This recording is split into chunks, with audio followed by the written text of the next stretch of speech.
Now that the ink is dry on President Trump's so-called big, beautiful bill, the messaging race is on. Democrats are hoping to highlight concerns about millions of people losing access to Medicaid, and Republicans are racing to convince voters their lives will be better, the country safer, the economy stronger.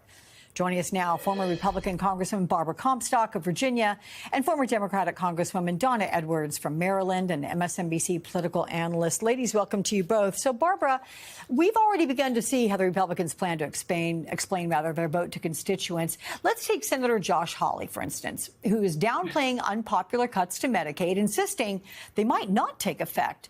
Let's listen to his conversation with our Julie Sirkin. The provider cuts that are now not going to affect Missouri until the 2030s, my goal is to make sure those never take effect, I'll be honest with you. Well, by legislation. We were able to delay it. We were able to get a plus-up in funding for Missouri, which is terrific. But we shouldn't cut rural hospitals. I think it's a mistake. I've said that from the beginning, and my view hasn't changed at all. So I'm going to work with anybody across the aisle, I don't care who it is, to make sure we do not cut rural hospitals ever, period. Are voters going to trust Josh Hawley and those like him out there say, hey, don't worry, we're going to fix the health care situation before it takes effect? Yeah, I voted for it before I was against it. I don't recall that strategy working generally very well. But even more important, people are immediately going to see their premiums going up in January because Josh Hawley also voted to get rid of the subsidies for people who are on Obamacare already. So regardless of however they've delayed other things, the subsidies for those who are on the exchange are going away.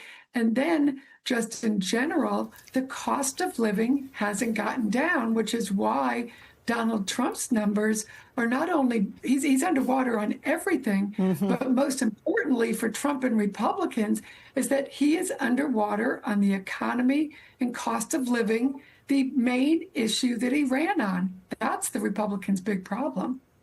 And Donna, even the earliest Medicaid changes, they don't take effect until December of 2026. And we note after the midterms. How hard does that make it for Democrats to try to campaign on these budget changes that people will not feel necessarily before they go to vote? I'm curious, are there other things they can zero in on?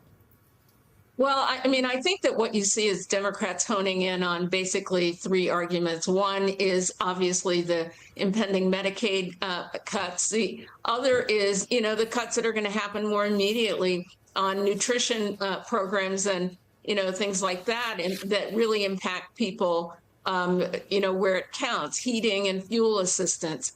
For example, and the fact that more of the tax breaks that come go to the wealthiest, the highest income Americans, and indeed lower income Americans in some cases are actually going to face a tax increase. And so I think Democrats, look, there's a lot to chew on in this bill in terms of what's wrong with it.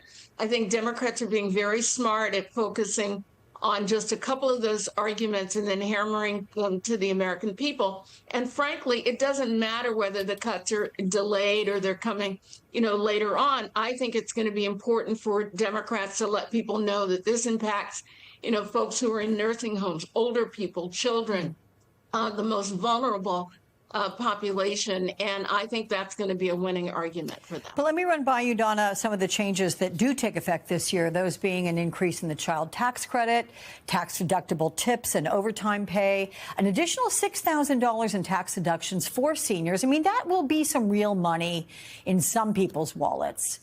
So then how do Democrats convince voters, hey, focus on long-term losses versus short-term gains? You've articulated very well some of the long-term losses. Well, I do think that if you take a deep dive into some of these so-called advantages that are coming right away, there are limitations on the tax on tips. There are limitations on tax on overtime. If you're a firefighter, a first responder, and you work a lot of overtime, you get almost no benefit from that limitation on overtime because it's capped. So I think that there are going to be plenty of things for Democrats to hang their hat on in this bill and to really explain to the American people you know, on one hand they giveth, and the other hand they taketh away. And Barbara talked about the cost of living. That hasn't changed at all. In fact, it's gone up. That's going to be a winning argument for Democrats. Let me ask you, Barbara, about the clock, which is really ticking on another controversial measure that the president wants to pass, that being a rescissions package that would pass into law the billions in cuts to foreign aid as well as public broadcasting that the president unilaterally made months ago. July 18 is the deadline for Congress to formally pass those cuts, or Trump can't make them. Do you expect the GOP to fall in line quickly on this one?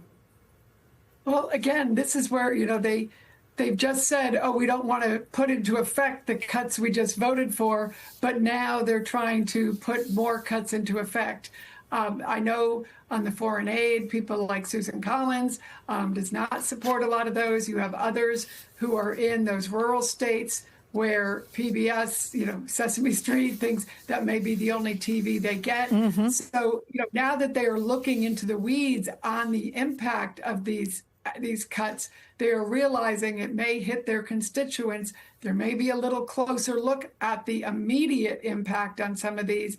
So there's, you know, these guys, they rushed into these cuts, and you're seeing on a lot of them, whether it's the cut on the FAA, where they now brought people back in, or, you know, a lot of the other cuts you've talked about don't move so fast. All right, former Congresswoman Barbara Comstock and Donna Edwards, thank you both so much.